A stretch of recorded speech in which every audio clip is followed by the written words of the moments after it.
Olon 6 je zlatni standard u zubnoj implantologiji.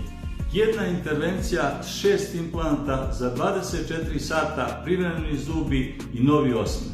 To je najstabilnije rješenje za bezzube vilice koje vraća samopouzdanje. Ako birate sigurnost, kod Olon 6 metode nema visećih zuba kao kod Olon 4 metode jer su zadnji zubi oslonjeni na implant. Implanti su manje opterećeni jer je pritisak žvakanja raspoređen na više implanata. U slučaju gubitka jednog implanta, kod metode Olon 4 most ne može opstati. Kod metode Olon 6 po pravilu most je moguće zadržati.